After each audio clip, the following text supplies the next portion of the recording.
अगर आप भी चाहते हैं HD म्यूजिक वर्ल्ड के ऑडियो वीडियो सबसे पहले आप तक पहुंचे, तो सब्सक्राइब के लाल बटन को दबाएं और हाँ, बेल आइकन को दबाना ना भूलें।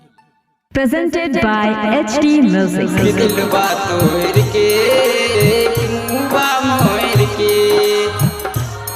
आप सुन रहे हैं धीरज दीवाना के आवाज में।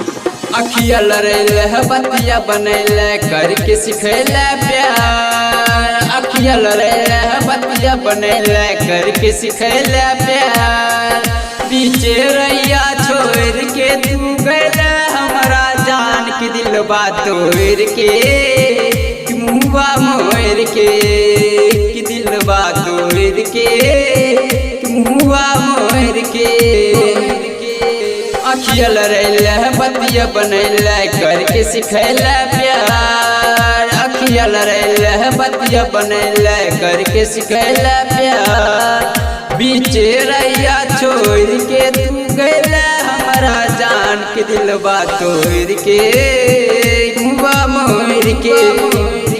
कि दिलवा तोड़ के मुआ मोर के।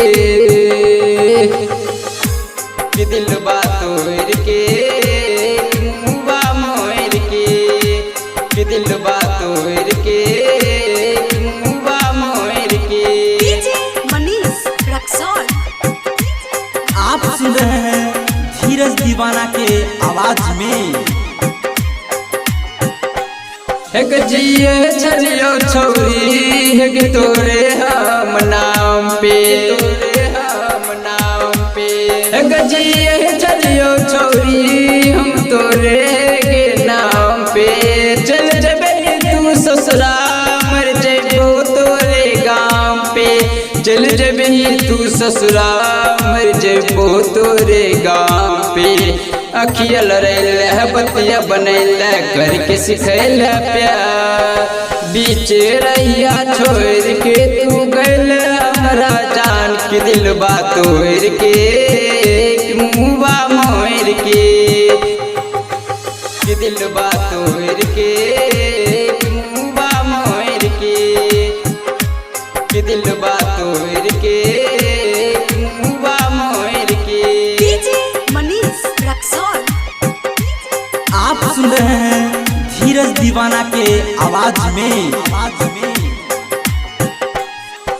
काला के धीरज दीवाना को सुन ले बात गे बात गे बात गे। काला के धीरज दीवाना को सुन ले बात गे। राइटर चुन चुन कहे चौका छोड़ दे अपना बाप के।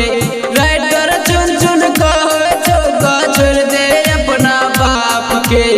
अखिया लड़ैले बतिया बनैले करके सिखैले प्यार। बीच रैया छोड़ के तू गैले हमारा जान के दिलवा तोड़ के।